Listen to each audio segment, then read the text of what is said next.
The tools that a hunter uses to bring down the beasts in Monster Hunter World are vast and varied, but none are more important than the weapons they use. I'm Darcblade, and in this series of the Monster Hunter World weapons, we're going to be taking a look at the various weapons and tools of the game. In this episode, we're going to be bringing you an overview of the sword and shield. The sword and shield is one of the most basic weapons in the game, but that doesn't mean it's bad. It is a jack of all trades, and it comes with some very positive benefits. It is also one of the oldest weapons in the Monster Hunter franchise. Now, as always, remember that I will be using PlayStation 4 controls for the purpose of this video, but you can either look in the description below for the equivalent controls depending on what system you are on, or if you're familiar with multiple system controls, then you can work it out for yourselves. Anyway, the basic moves available to the sword and shield. First is chop, which is done with triangle. This is pretty much a standard slash done on the spot. Next is lateral slash, which is just done by pressing circle. Again, a pretty standard move. Next is advancing slash, which is done by pressing triangle and circle together. This causes your hunter to lunge towards the monster's location. Next is aim slinger, which is done with L2, similar to how you normally use a standard slinger when your weapon is sheathed. However, with the sword and shield, as we'll get into in a minute, you can still use your slinger with your weapon drawn. And then next is shield attack, which is done by moving the left stick towards an opponent and pressing circle. This causes you to attack a monster with your blunt shield. And then finally is guard, which is done by pressing R2. This allows you to block a monster's attack.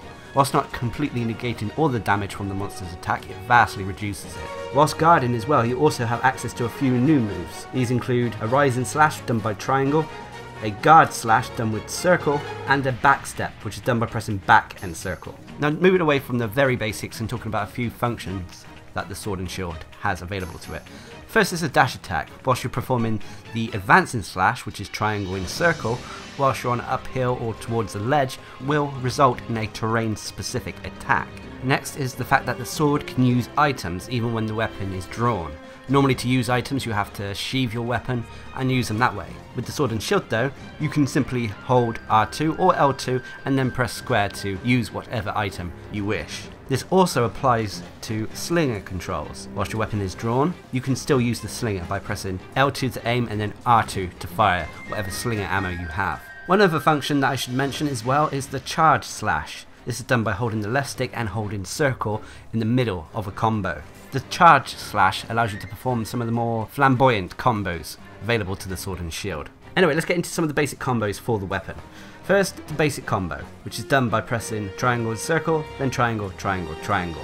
This is a fairly standard combo that pushes you towards the target's location. The next is a powerful combo, which is done with circle, circle, circle, circle, basically 4 circles. This is a fairly standard powerful combo that, if you press the left stick in between this combo, allows you to combo in to a charge slash. Add some additional attacks to extend the combo even further.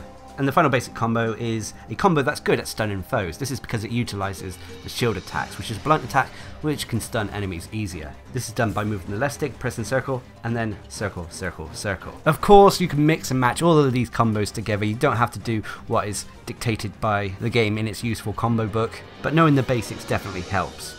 Now, moving away from the combos, and let's talk about the pros and cons of the sword and shield. Firstly, it's a versatile weapon. Its biggest pros are that it has access to both blunt and slashing attacks. It also has the ability to guard, so it can be quite defensive.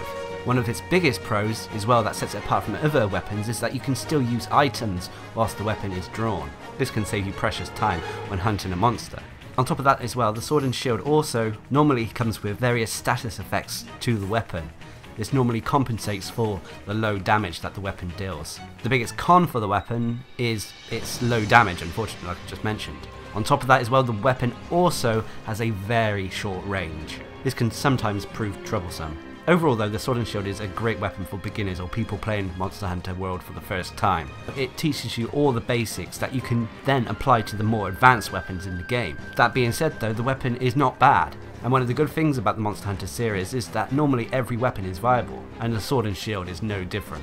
If you're looking for a weapon that's a jack of all trades, allowing you to do multiple tasks easily, then this is the weapon of choice for you. Remember that this first series of videos are an overview taken from the beta of Monster Hunter World.